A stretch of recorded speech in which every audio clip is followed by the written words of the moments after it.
네, 안녕하세요. 영윤사모의 영상일기 윤영윤사모입니다. 네, 오늘은 정서적으로 건강한 제자 두 번째 시간으로요.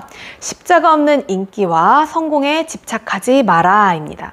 나 혼자 산다라는 프로그램에요. 기안84가 마라톤을 하는 모습을 보게 됐어요. 마라톤을 보면서 우리의 신앙생활과 참 비슷한 것 같다라는 생각이 들었습니다.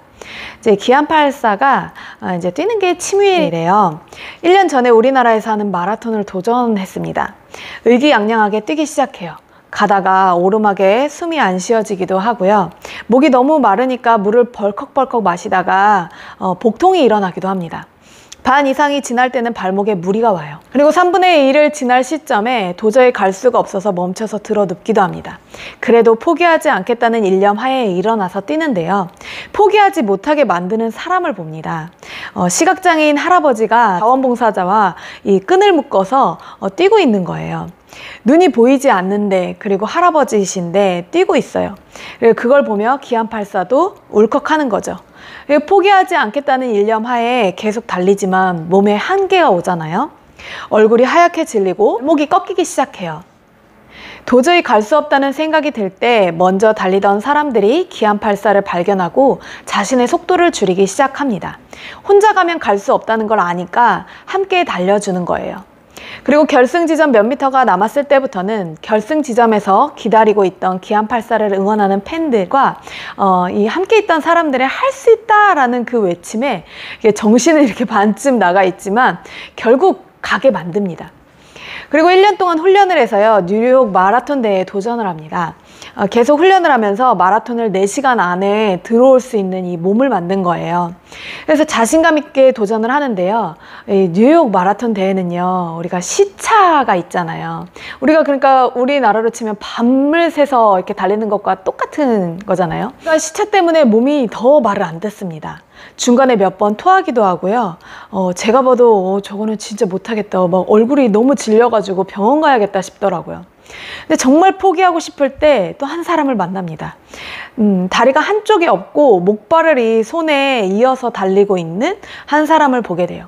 아, 저런 분도 도전하는데 내가 포기할 수 없다 하는 그런 마음이 드는 거죠.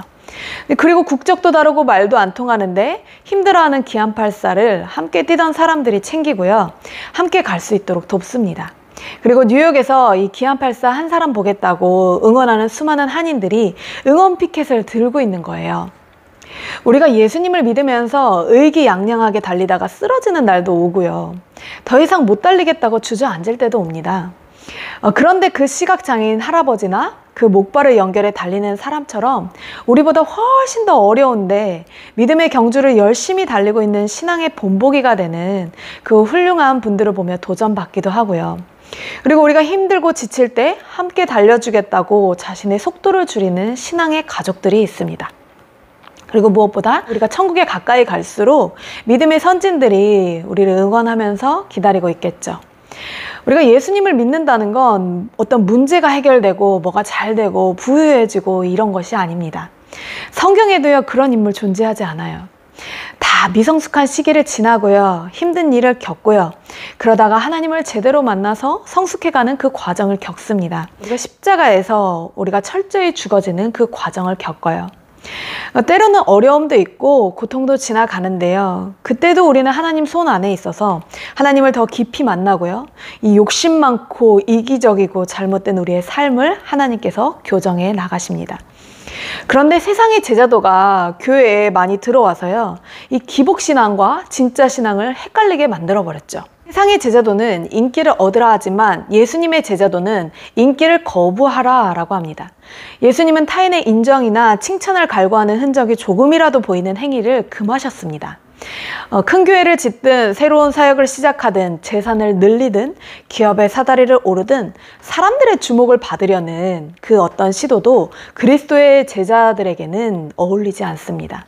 우리는 사람들에게 인정받고 싶은 욕구가 있지만요, 예수님은 우리의 인정 욕구가 사람들에게서 하나님께로 바뀌기를 원하십니다. 세상의 제자도는 위대해지라 하지만 예수님의 제자도는 위대주의를 거부하라 라고 합니다.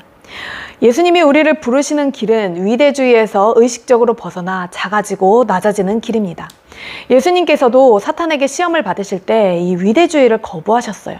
대신 우리는 오직 하나님의 인정만 갈구해야 하는 것처럼요, 하나님 앞에서만 위대해지기를 바라십니다. 그러니까 사람들에게 드러나는 모습이 중요한 게 아니라 드러나지 않을 때, 우리의 골방에서 아무도 보지 않을 때의 내 모습을 보시는 거죠.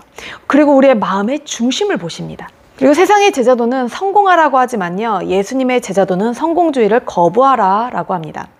세상의 제자도에서는 뭘 많이 갖고 높아지는 게 성공이라고 하지만요, 예수님의 진짜 성공은 하나님이 원하시는 사람이 되어 하나님이 원하시는 일을 하나님의 뜻과 시간표대로 하는 것이라고 합니다.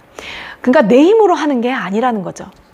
마지막으로 이 세상의 제자도는 고난과 실패를 피하라고 하지만요, 예수님의 제자도는 고난과 실패를 받아들이라고 합니다. 예나 지금이나 고난과 실패는 우리를 고집센 사람에서 겸손히 순종하는 사람으로, 하나님의 사랑의 흐름을 거슬러 올라가는 사람에서 그 흐름에 몸을 맡기는 사람으로, 그리고 하나님이 돌보아 주실 줄 믿는 사람으로 변화시키기 위한 하나님의 도구입니다. 아울러 우리에게 인내를 가르치기 위한 하나님의 주된 도구이기도 하죠. 팬인가 제자인가 라는 책에 보면 이런 내용이 나옵니다. 팬들은 주여 주여 하고 말로만 외칠 뿐 그 말에 어울리는 삶을 살지 않는다. 나는 제자다. 그런가? 그렇다면 최근에 굶주린 사람에게 식사를 대접했는가? 헐벗은 사람에게 옷을 벗어 주었는가? 나는 제자다. 그렇다면 좋은 일이다. 하지만 혹시 배우자와 다툴 때 어떤 모습을 보이는가? 집안 살림을 마구 집어 던지는가? 아니면 배우자의 등을 부드럽게 토닥이며 미안하다고 말할 줄 아는가? 이웃이 친구의 험담을 하면 어떻게 하는가? 믿음은 단순한 말 이상이다. 책에 보면 예수님의 팬으로 사는 사람이 있고요, 예수님의 제자로 사는 사람이 있다라고 말합니다. 팬은 예수님께 열광하지만 자신의 삶에 들어오는 걸 싫어해요. 제자는 예수님을 기꺼이 초청해서 그분과 함께 살고 그분을 닮아가죠. 요한복음 14장 21절 말씀에요, 나의 계명을 지키는 자라야 나를 사랑하는 자니 나를 사랑하는 자는 내 아버지께 사랑을 받을 것이요 나도 그를 사랑하여 그에게 나를 나타내리라 라고 말씀하십니다. 예수님께서도 40일 금식하시고 나서 마귀에게 시험을 받으시는데요, 마귀가 시험하는 내용이 이 세상에서 인기를 얻고 성공을 하고 위대해지고 고난과 실패를 피하라는 내용입니다. 그러나 예수님께서 분명히 이야기하시죠. 마태복음 20장 25절에서 28절 말씀이에요. 예수께서 제자들을 불러다가 이르시되 이방인의 집권자들이 그들을 임의로 주관하고 그 고관들이 그들에게 권세를 부리는 줄을 너희가 알거니와 너희 중에는 그렇지 않아야 하나니 너희 중에 누구든지 크고자 하는 자는 너희를 섬기는 자가 되고 너희 중에 누구든지 으뜸이 되고자 하는 자는 너희의 종이 되어야 하리라. 인자가 온 것은 섬김을 받으려 함이 아니라 도리어 섬기려 하고 자기 목숨을 많은 사람의 대속물로 주려 함이니라. 정서적으로 건강한 제자 두 번째 원리, 십자가 없는 인기와 성공에 집착하지 말라입니다. 네, 들어주셔서 감사하고요. 저는 세 번째 원리로 다시 찾아뵙겠습니다.